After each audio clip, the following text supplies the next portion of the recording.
Okay, I think we're good. Alright, everything is set. What is going on, everybody? J Money here, and welcome back to another episode of the J Money Talks podcast. It is your boy, Jason J Money Johnson here, and we got a good episode. We don't have a lot, there's not a lot to cover, but, at least I can at least talk about a few things about it.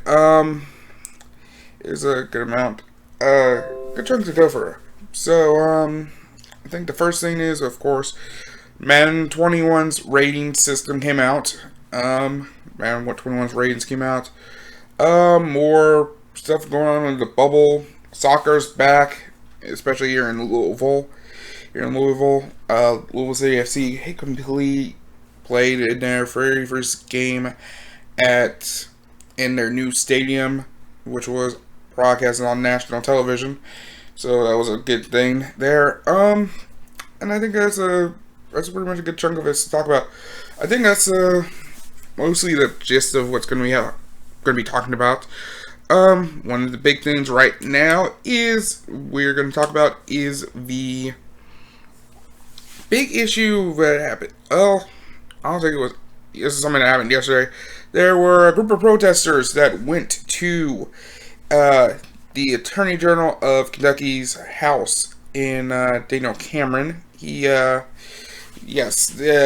Cameron, the Attorney General of Kentucky, ended up. A lot of protesters went to his house, pretty much it was them like sitting down in his yard and stuff, pretty much calling for him to at least escalate the investigation further involving Breonna Taylor. And if this is something that you don't know for right now, if anyone does not know the story at this point, you're probably living under a rock or something. But if anyone doesn't know, on March 13th this year, police officers executed a no-knock warrant on Breonna Taylor's house when they were asleep. The person they were actually looking for was already in custody at the moment. And basically, there was what happened was, at the time they were executing the warrant, the boyfriend of Breonna Taylor, Kenneth Walker, thought that someone was breaking into his house, so he, as American would, he was a legally licensed gun owner. He actually fired a couple shots in self-defense, which you have a right to do, and officers decided to retaliate back by firing like 8-9 shots, which all pretty much hit Breonna Taylor, which killed her. And a lot of things happened where police were pinning it on the boyfriend and pretty much tried to get him in jail. Luckily, the judge actually threw the case away and he was free. And and this is one of the things that started a major, large set of protests alongside the George Floyd case. And so far, none of the officers have been arrested. One of them has been fired. And it's a situation that the city, like the mayor and the chief, has kind of just chose not to take part in. One recent thing, at least recent part of evidence that came out, was that the house was part of this redevelopment plan, this gentrification plan in the Russell neighborhood, which is a part of western of Louisville, and it started this much bigger uproar. And like recently, I believe Friday,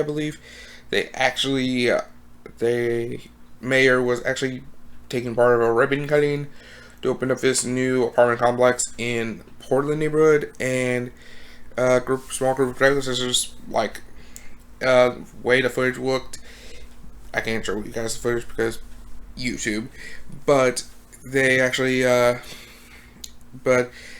just snuck up from behind on the mayor and actually, did this protest, caught him off guard. Pretty much, the ribbon cutting didn't even, I don't think, even happened yet. He just pretty much was giving a speech beforehand, and pretty much they shut it down. Pretty much peacefully protested, and pretty much, I mean, they went to his car, kind of surrounded his car, and that was one of the big things about it. But what happened in the case of with the Attorney General, he has been doing an investigation, but a lot of the cases is with the FBI and like state police, city police, and like a bunch of other people. And right now, the way the investigation's been going, it's been like quite the tedious process. A lot of protesters are like, okay, it's going way too slow. This should be a little bit quicker.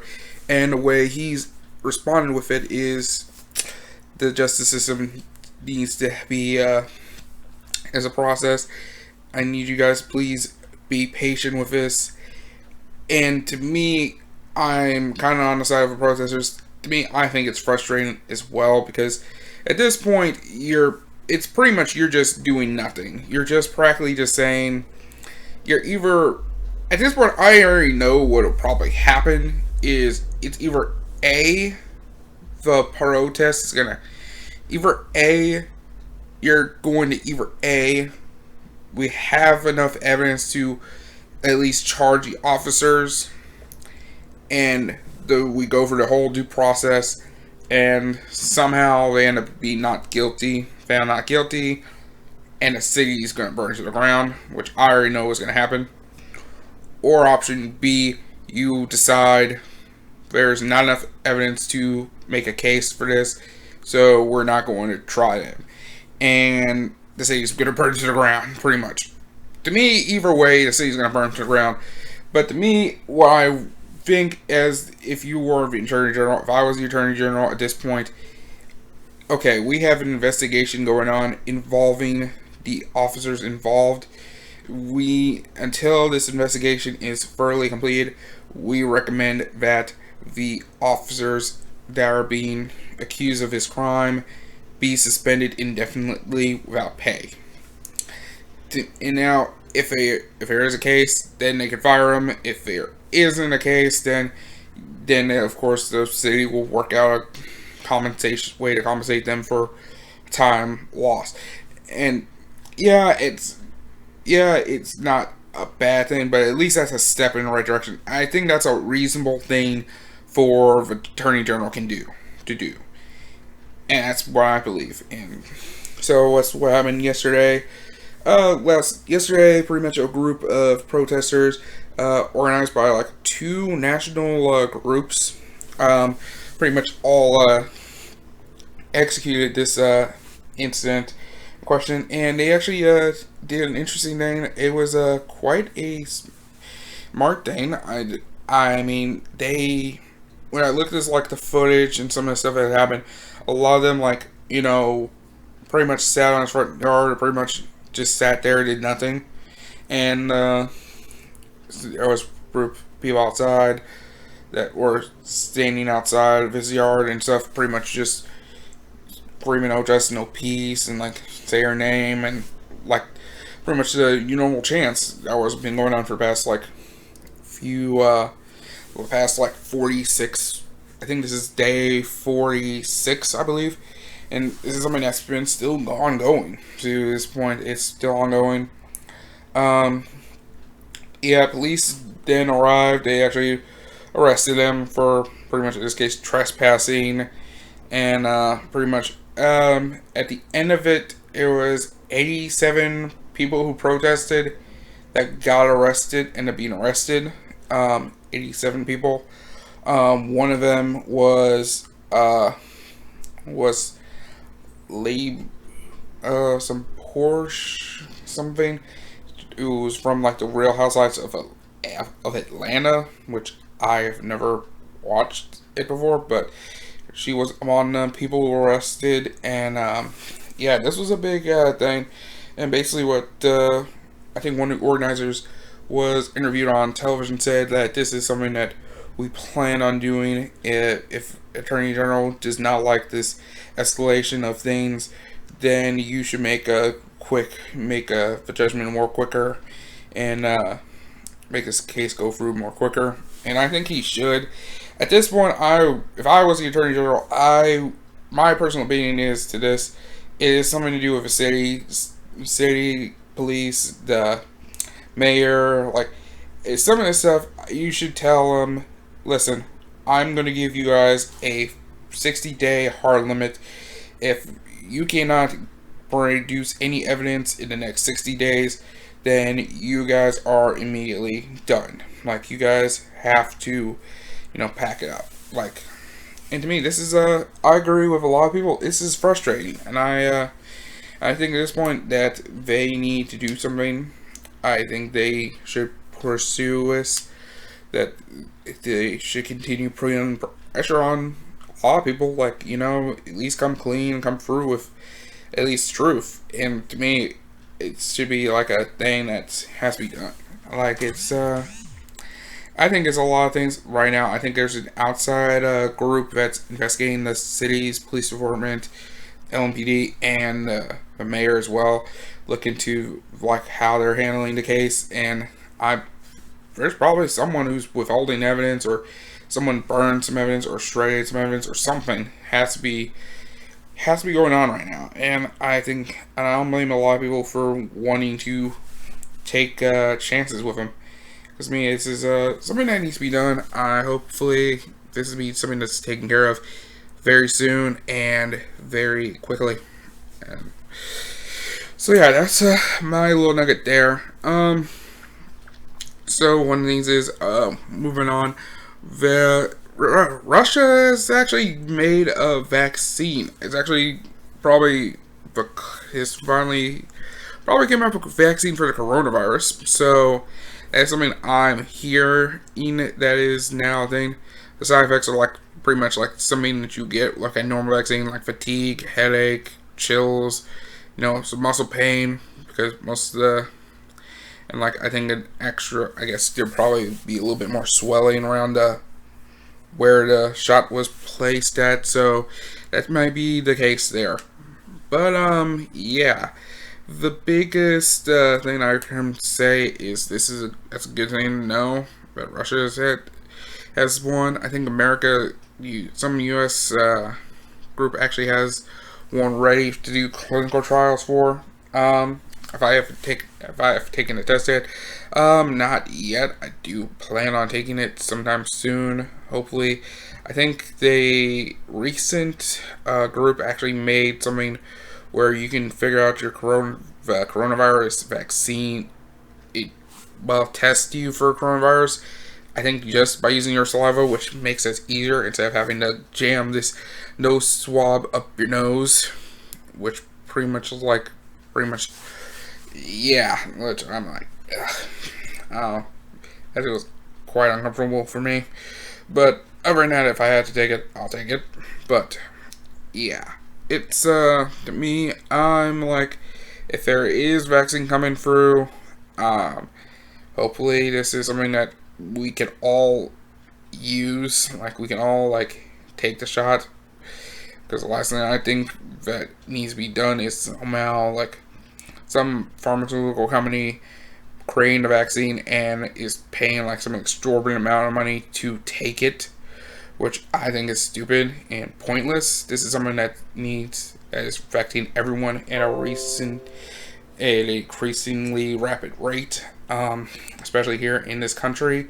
And this is something that it shouldn't be somehow we should not play like God or something like that. That's something that's going a step too far. So I believe that we need to actually, if the vaccine's ready, hopefully it's ready and it's fully functional. It can be mass produced and everything like that, and we'll be fine. So, yeah, that's fine with me. I think the next thing that I can talk about is, well, Kentucky passed a mask mandate at something that I'm sticking towards. I just went back to work just this week. I pretty much started training but that was actually something I've been doing like the past, basically when I come into the office, pretty much wear a mask, have that on all day, all the entire, well, not the entire day, but at least from, pretty much from 7 to midnight, so pretty much 5 hours, pretty much 5 hours, and, yeah, it's been, training's good so far, it's been good, starting to learn back everything that I pretty much missed from like the 4 months I was gone. Well, we were all gone. So yeah, that's a big thing. If anyone doesn't know, so I'm working in this department in UPS.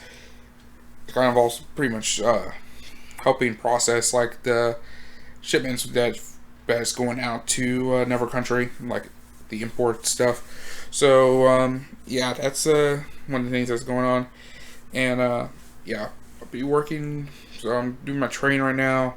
That's gonna be the first 2 weeks, and then the next 10 weeks after that, I'm still working in this office building I'm at, and pretty much where they're gonna be like monitoring us, check and see how we're doing, how we're progressing through this stuff, through for our jobs, and then I think after that we'll be working from home. After the 10 weeks, we'll be able to work at home, which I've heard, which is interesting because right now the plan of coming back to this building and doing like a regular job, like regular desk and stuff like that, is not like official yet. So right now this is an indefinite. This is something that's just there for a temporary basis, and the best thing, the way they could have trained us was pretty much by coming back into the office. So luckily enough, it's been pretty much an empty office. This office, the floor we're in, is like pretty much empty. Just a few people working computers and like we're in a classroom. We're like pretty good separated, and yeah, that's pretty much the plot synopsis basically of this thing going on right now. But yeah, right now it's everything's been good so far. Just got done. Pretty much coming in 7 midnight. I'm actually happy to go back to work. It's been pretty fun, pretty nice to do. I think it's gonna be nice to see people again. See people. I pretty much said like it feels like a few months, but it feels like actually years, because honestly, a lot of cases, the way this quarantine has been, it's felt like you've been inside your own place for like years, pretty much. It's yeah, it's a crazy process, but yeah, feels like we're kind of getting closer and closer towards the end here. Hopefully we can all come back and do stuff together again soon. So yeah, all right, I'm gonna go ahead, take a quick break. When we come back, we're gonna be talking about more about the sports and of course UFC 251. That is somehow we gotta break that down in a minute. See you guys very, very soon.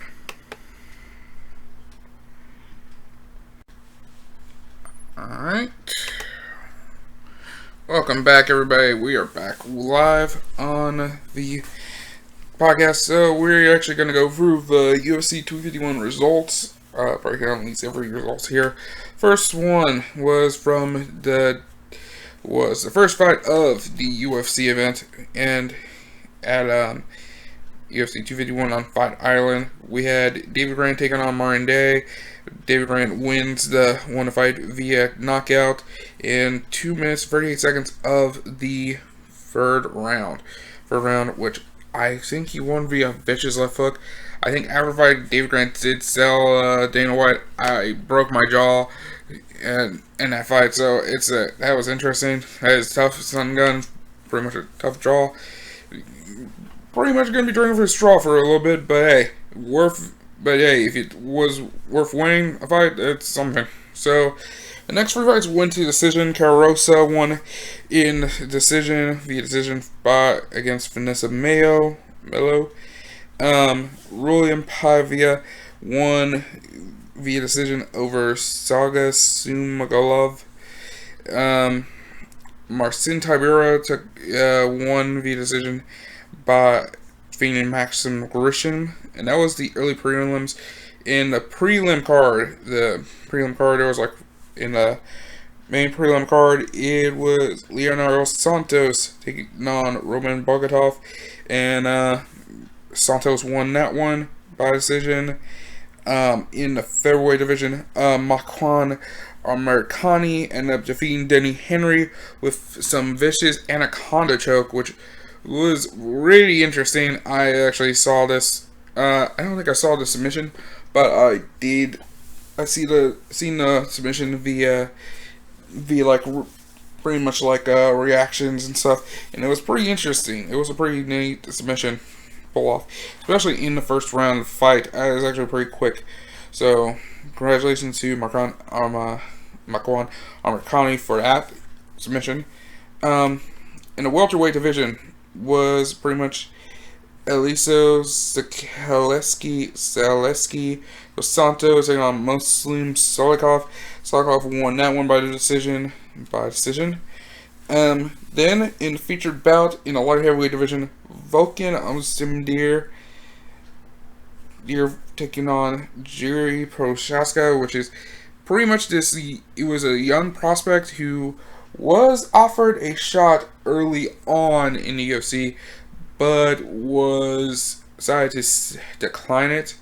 And this is like when John Jones and stuff was like top of his game, so it was something. So I guess he was going to be like a big star, and UFC saw him.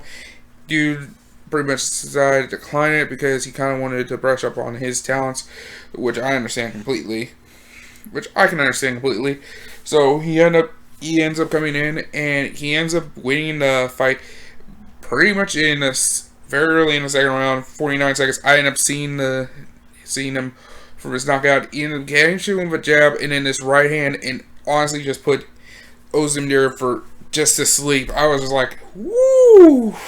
I just saw that. I was like, okay, I'm ready for this main card. Let's go. So we move on now to the main card in this one. Now I will say this: I didn't get a chance to watch all the fights because some fights I didn't know was on ESPN or ESPN Plus because I thought some of these were on Fight Pass, which it said on there. But I digress. Amanda Ribas taking on Paige Van Sant in the women's flyweight division, and Amanda Ribas ends up winning that one via 2 minutes 21 seconds of the first round via this reverse armbar. It looked interesting.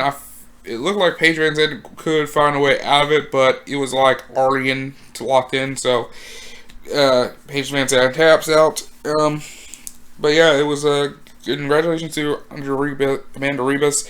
Deserves the win. Deserves the win there.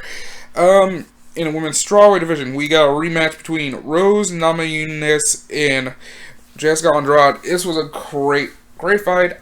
Overall, it was a back and forth, and in the end, Rose Namajunas won over Andrade. So she actually ends up getting revenge over the first fight they had, which was pretty much when the two of them fought was for the strawweight title, which Rose Namajunas had, and then Jessica Andrade won it from her via this crazy slam knockout, which yeah, that was what happened, and it was a big thing. So, next we go into the free title bouts. The first one was the bantamweight title, the vacant bantamweight championship bout between Peter Yan versus Jose Aldo. I personally thought Aldo was going to win that fight. I really did. And, yeah, these two went at it for 5 to 5th round, and Peter Yan I guess at that point, emptied the tank and end up, like, swarming Aldo and got the knockout. I sadly did not get a chance to watch that fight. Now, before you ask what happened, I ended up getting knocked out. I don't know what let's just say this. Saturday is my cheat day. I usually eat a lot of food. Next 1 minute I was fine. The next minute I just passed out. So I slept through that entire fight and a good chunk of the next fight, which was between Alexander Volkanovski and Max Holloway. By the way, congratulations to Peter Yan for the win. Congratulations on winning that championship, my friend. Yeah, man.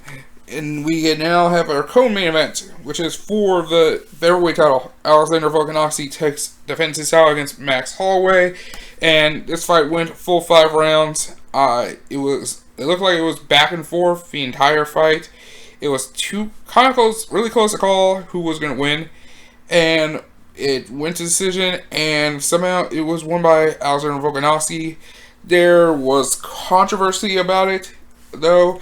It was controversy about it. Dana White said it himself in the post-fight conference that we got some bad judging there, and Volkanovski just fired back saying, "Nah, the judge got right, Dana." So I don't know. I'm probably gonna have to watch it myself and see what happened, who won it. Luckily enough, I can watch it thanks to ESPN Plus. Anyways, I'm probably gonna have to rewatch that fight itself. No, I can't watch the main card. I think I can watch just the fights, its individual fights. So some of those fights I kind of want to watch myself because I kind of need to figure out what the hell happened. So yeah, that's something I'm pretty much gonna do. Max Holloway, in a way, got screwed. I know this. He's probably gonna get another chance at it again. He'll get another crack at it. I know this, and he's probably gonna have another fight or two. Or he actually moves up to the lightweight. And, tries to go for Khabib. Which I would be surprised. I'll be happy to see that fight happen. So, either way, congratulations, I guess either way, depending on the controversy, congratulations to Volkanovski on retaining his belt. So, then we go into the main event of the evening. We got Kamaru Usman taking on Jorge Masvidal in the main event for the welterweight championship. And this 5-round fight was, I watched this fight, and the parts of me just watched pretty much a lot of clinch work, some takedowns, and not much else. It was just a very dominant fight by Usman, pretty much the entire fight. It felt boring. It was a boring thing, especially when Usman had Masvidal in the clinch.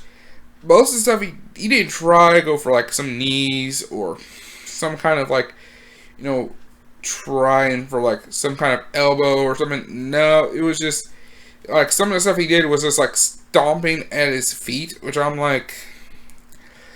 don't even think that does anything. I think to the opponent, he's looking at that probably feeling that's annoying to him.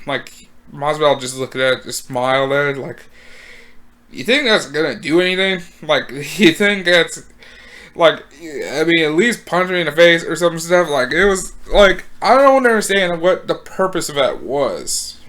I don't know. It was, but yeah, it was, but that's the thing, about the fight is pretty much wrestling was, and that's the thing about MMA is a lot of cases wrestling is the most dominant thing because wrestling kind of sets the pace of a fight. Usually sets the pace of a fight. Same thing with Khabib Nurmagomedov, who is the undisputed lightweight champion right now at the moment.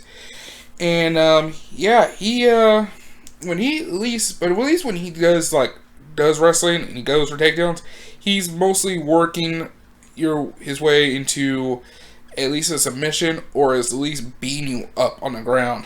So it's in the case of Usman, it was there was nothing about it that made a lot of people impressed by it. It just yeah, that's the thing. It's but yeah, that was the thing about the entire thing. Now, some cases people said that did Masvidal having this short fight camp actually give him ill time to prepare for this match?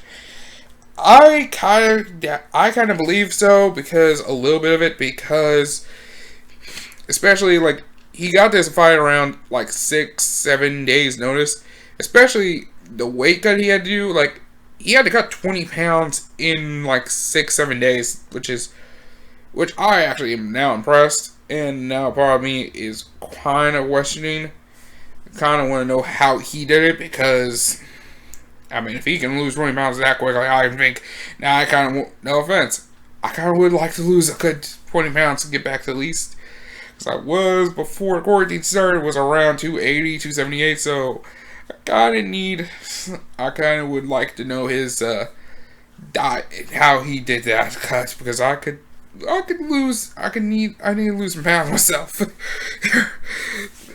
I just want to get that out of the way.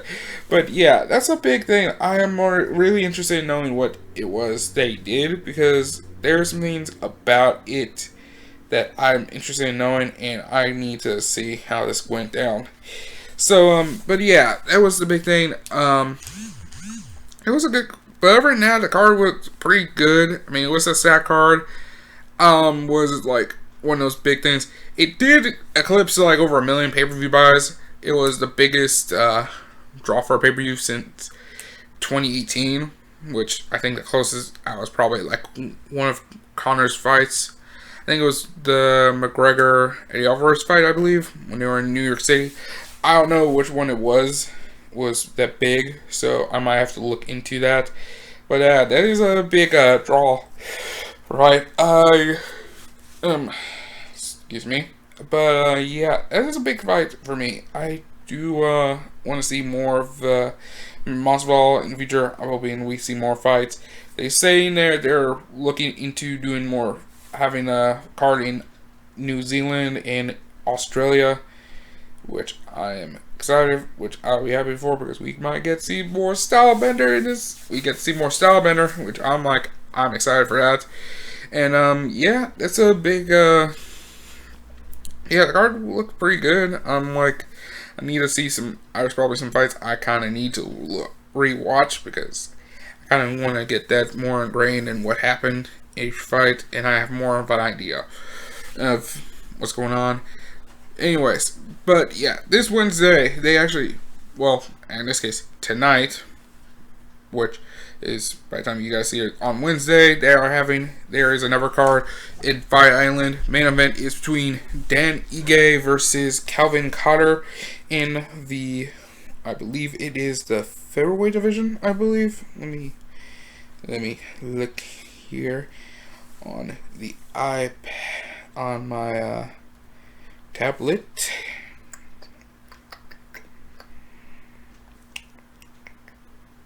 Featherweight, yes, in the main event for featherweight division.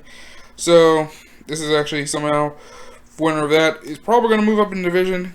Who knows? Probably could be a contender for Alexander Volkanovski in the featherweight championship. So this might be a big deal. This might be a big fight. Sadly, I won't be able to watch it because your boy's got to work. So yeah, your boy got to work. So as much as I would love to watch it, I gotta go work. So job priority is important. My job is important, and that is part of the priorities. So gotta throw through on that. Anyways, so what are my thoughts on? So let's see. Let's move on to, I guess, into more of another sport. I say let's talk about basketball for a minute. What's one of the big things about this thing involving this baseball thing going on? One of the things is right now a bunch of alums right now. A lot of them are at least kind of, there's been a tip line that was made, and try and at least say if anybody is like doing activities outside of the bubble, like at least report it. And there have been like multiple tips, so it's like, do I think this bubble thing is gonna work? I hope it does, but honestly, I don't think it will, because I'm gonna be honest with you, a lot of these players and stuff probably are going to try at least not have bitches fly over bitches.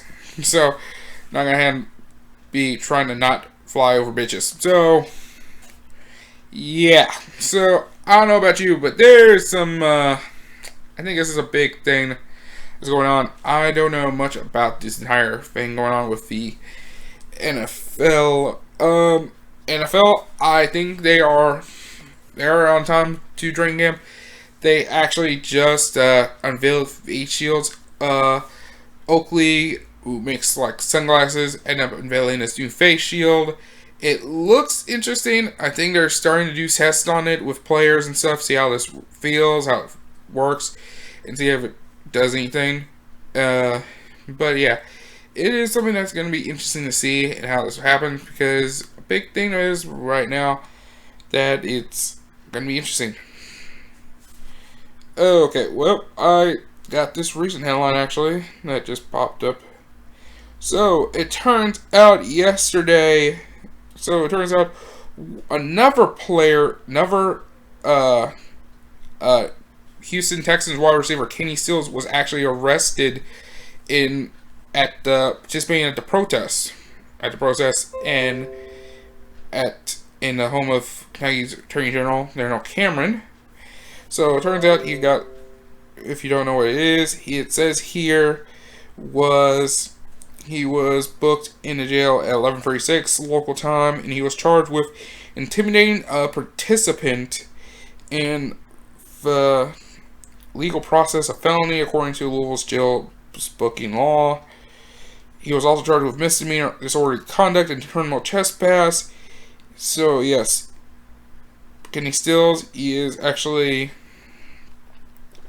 So yes, Kenny Stills was actually one of the 87 people arrested in this entire situation.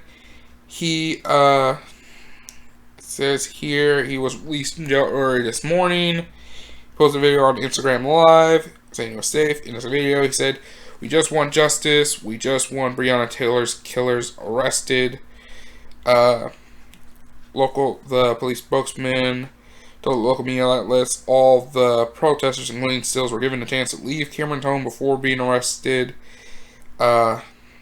Washington said in this statement obtained by the local newspaper, Louisville Courier-Journal, that all 87 protesters face similar charges due to their refusal to leave for property and their attempts to influence the decision of the Attorney General with their actions. Yeah, just like it says here, Taylor, who was a black emergency medical technician, was shot 8 times in Louisville on March 14th by plainclothes officers serving a no-knock search warrant for narcotics at her apartment. The person who was actually involved, with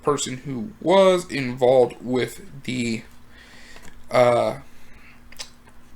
person that gave like the address in the apartment, the person they were looking for actually was already in police custody. So she was 26 years old, and no drugs were found in the apartment to begin with.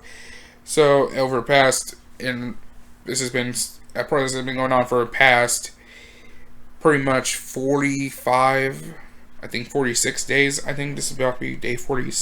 If there's probably some protests coming on, I think this is going to start around probably maybe on the 20. I believe this is going to happen on the 20. This is probably 47, 48. I'm not entirely sure how many days this is going on. But yeah, it's so far Cameron has faced scrutiny because of this. So as a mayor and like the city's police department for not taking action or anything like this. And still has actually been played a part of says here he Stills has been a long-time vocal supporter of social initiatives against racial prejudice and police brutality. Kenny Stills also participated in a march for Breonna Taylor last month at the state capitol building in Kentucky. He also last month attended George Floyd's funeral in Houston. He later tweeted that sports are a distraction from the movement. So, am I surprised that something like this happened? I don't know. It's surprising to know he actually did this. I'm not surprised that he did this. Honestly, it's interesting. It's good to know that there's someone who actually is.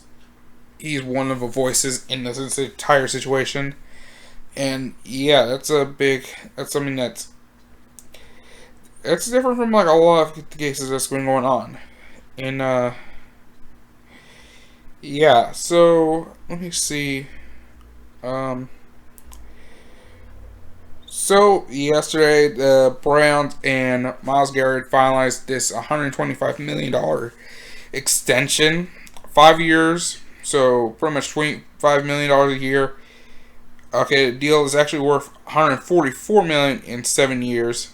This is extension. This would make Garrett the highest not paid non-quarterback in the NFL.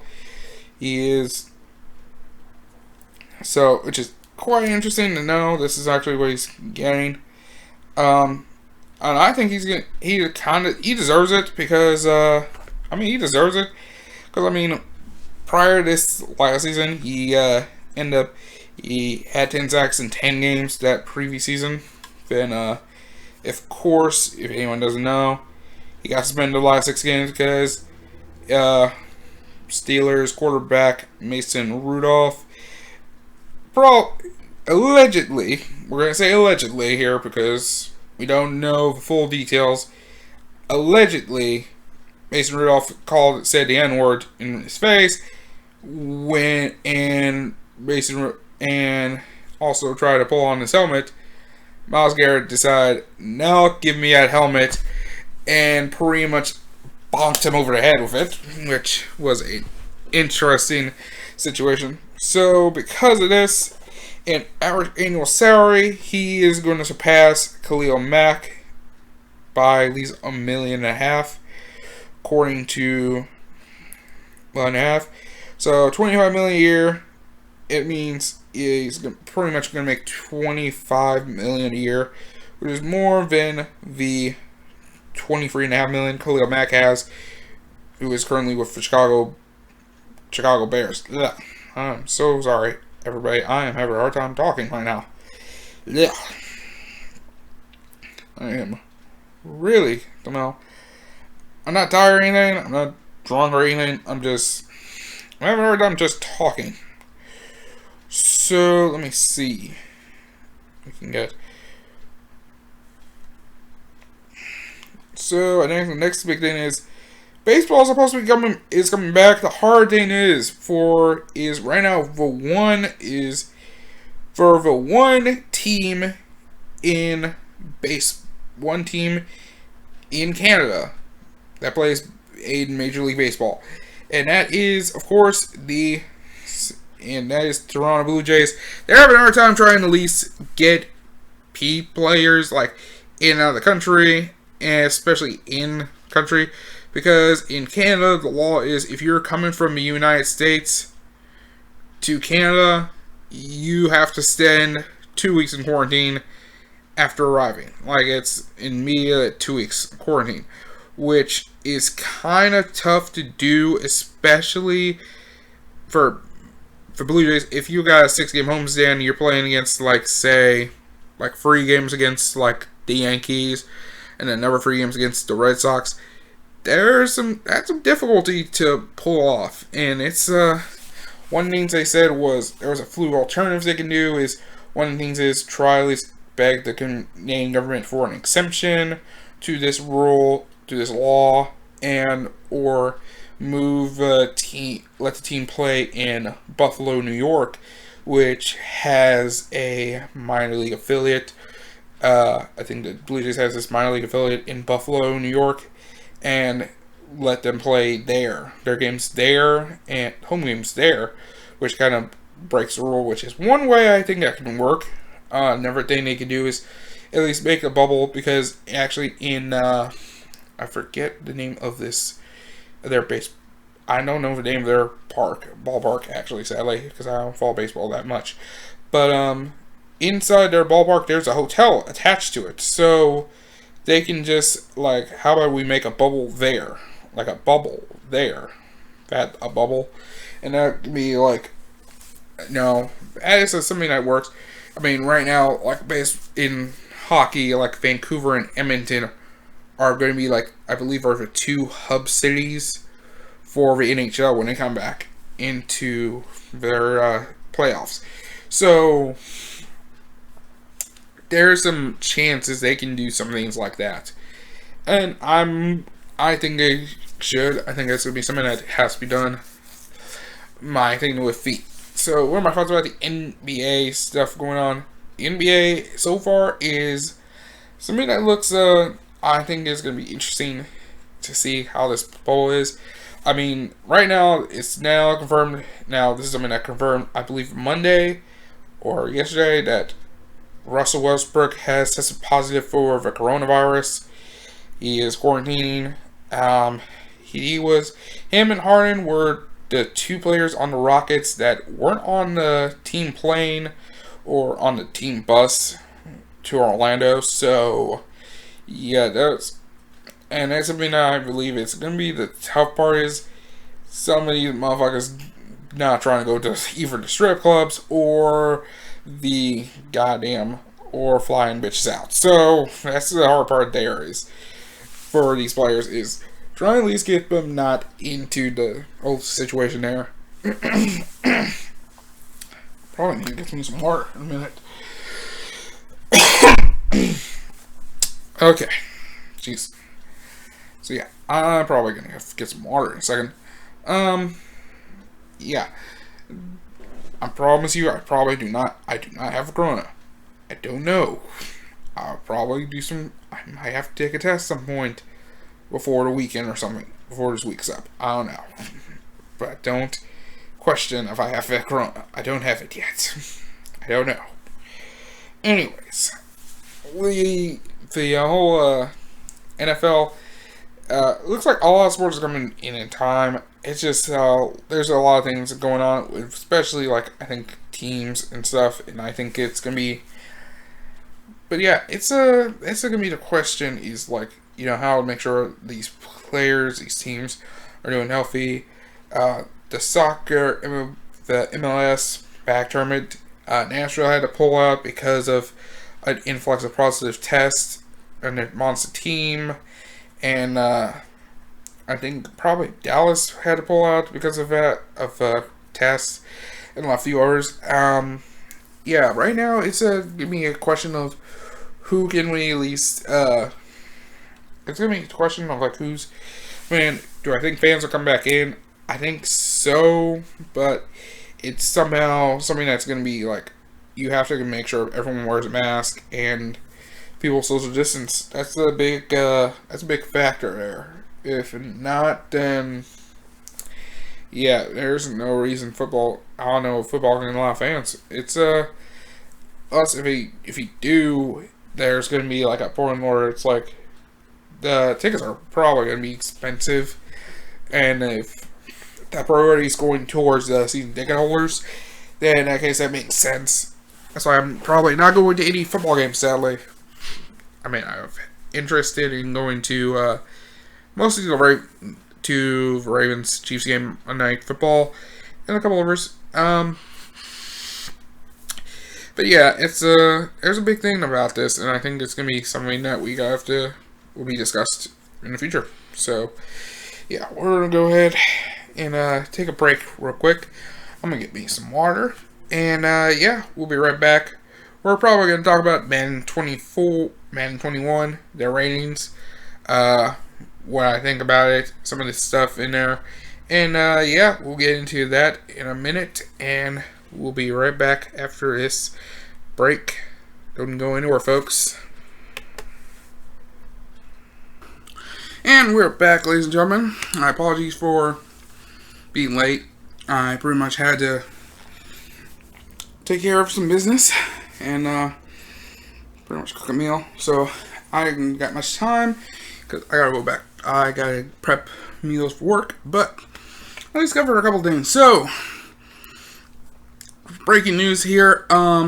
Nick Cannon is recently just got fired from Viacom, and because in his podcast, Cannon's Class on YouTube, he said some comments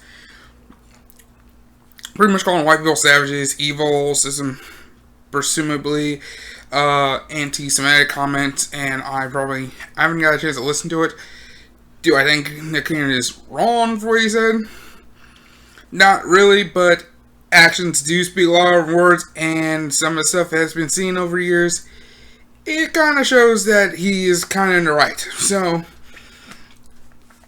I mean, if Viacom did this, well, this might be the end for them, because, let's be honest, that was the only thing that pretty much people watched on either MTV or VH1 and BT. So, technically, if that's gone, well, peace. So, everyone's going to boycott Viacom. I'm like, well, sadly, that means we gotta boycott SpongeBob and whatnot. So, yeah. I don't watch TV much anyway, so yeah, that's fine with me. Anyway, moving on. So, to finish this off. Now, what am I thinking about? So, there's a few things I probably want to cover, but looks like we're gonna have to cover this another time. I gotta get some stuff done, and yes, I noticed this. The podcast is kind of cutting short. I really wanted to finish more. I want to continue more on this. But I gotta finish up. I gotta get to work, ready for work and stuff. So please understand, some of these will probably be short. But trust me, I'm gonna make sure we get these done at a more reasonable time. And plus, I'll try to cover as much details of a lot of things and a lot of details. But for now, we're gonna have to cut it short. Thank you guys very much for watching. I'm sorry for very much delays and stuff. Anyways, thank you for showing some love on the podcast on YouTube and on SoundCloud. I appreciate it greatly. Be sure to give a like to this video, subscribe to the channel, and also follow the SoundCloud bound and much others. Give it much love. Anyways, thank you guys for watching. I'll see you guys next time. Peace out.